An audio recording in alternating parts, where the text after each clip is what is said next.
বন্ধুরা এখন কিন্তু বন্যার সিজন, আর ফুলদমে বন্যা মানে ফুলদমে মাছ। আমাদের এখানে কিন্তু প্রচুর পরিমাণে মাছ হয়।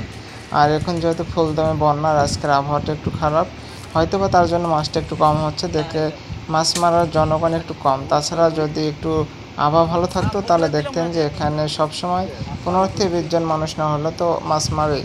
আর দেখুন হালিম বিদেশ থেকে আসছে অনেকদিন পর, এসে মাছ মারতে হচ্ছে। আর এখন একটা খেওয়া দিবে, দেখা যাক হালিমের খেওয়ায় কি পরিমাণ মাছ ওঠে। আর ফুল ভিডিওটা আপনারা দেখবেন, ফেসবুক থেকে দেখলেন ফেসবুক পেজটি ফলো দেবেন, ইউটিউব থেকে দেখলে অবশ্যই ইউটিউব চ্যানেলটি সাবস্ক্রাইব করে দেবেন। একটু ওয়েট করছে যাতে মাছ এসে জড়ো হয়, তারপরে দেখেন হালিম জালটা খেওয়া দিবে। আর এবছর কিন্তু প্রচুর পরিমাণে বন্যা হয়েছে আমাদের এখানে। গত 5 বছর এরকম বন্যা হয় না, 2020 সালের পর কিন্তু এবছরই সবচেয়ে বড় বন্যা হয়েছে। দেখুন কত সুন্দর করে একটা জাল খাওয়া দিল। আর এদিকে আমার কাকা জাল খাওয়া দিয়েছিল, কাকা জালটা তুলে নিয়ে আসলো। দেখা যাক কাকার জালে কি পরিমাণ মাছ উঠেছে। এরকম নিত্য নতুন মাছের ভিডিও পেতে চাইলে অবশ্যই আমার ফেসবুক পেজের সাথেই থাকবেন। দেখুন কাকার জালে কিন্তু মাছ কয়েকটা উঠে গেছে, পুঁটি মাছ উঠেছে, দেখুন একটা গুচি মাছ উঠেছে দেখতে পাচ্ছি। আর আমার ছোট্ট ভাতিজা মাছ কুড়াতে খুব এক্সপার্ট, কাকার সাথে চলে যাচ্ছে ভাতিজাও মাছ তুলতে। আর আমাদের এই দুবাই সুইচ গেটে কিন্তু মাছের জন্য বিখ্যাত বলা হয়, কারণ আমাদের এই সুইচ গেটে যে পরিমাণ মাছ হয় আশেপাশে কোথাও কিন্তু এরকম মাছ দেখা যায় না। দেখুন কাকা জাল ঝাড়ছে কত সুন্দর করে। আর দেখুন কাকার জালে কিন্তু অনেকগুলোই মাছ উঠে গেছে। যেহেতু আবহাওয়া খারাপ, মাছ নেই, তারপরও যে এতগুলো মাছ একসাথে উঠছে। আর এদিকে হালিম আস্তে আস্তে ডাল তুলছে।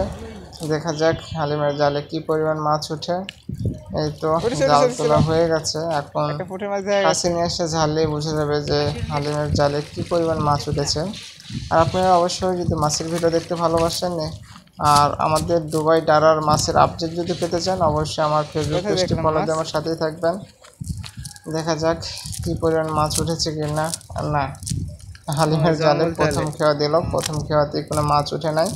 তবে আশাহারা হলে চলবে না, আমাদের এখানে যেহেতু প্রচুর পরিমাণে মাছ হয়, হয়তো এক খেয়াতে উঠে নাই, অন্য খেয়াতে অবশ্যই উঠবে। দেখুন আমাদের মাঠ কিন্তু পানিতে পুরোটাই কানায় কানায় পূর্ণ হয়ে গেছে। যতদূর তাকাবেন শুধু পানি আর পানি। এরকম পানি কিন্তু গত 4-5 বছরে কিন্তু আমাদের এলাকায় হয় নাই। চারিদিকে শুধু পানি আর পানি। দেখেন কত স্পিডে পানি যাচ্ছে নদী থেকে। আর নদীর সাইড যদি দেখেন, নদী একবারে পুরো যৌবন, একবারে পূর্ণ ভর্তি নদী। নদীর চারিদিকে শুধু পানি আর পানি। আর নদীর আর মাঠের পানির যে ডিফারেন্স সেটা প্রায় 2 হাতের উপরে হয়ে আছে। হয়তোবা বন্যা আর একটু বাড়বে। সবাই ভালো থাকবেন, সুস্থ থাকবেন, আল্লাহ হাফেজ।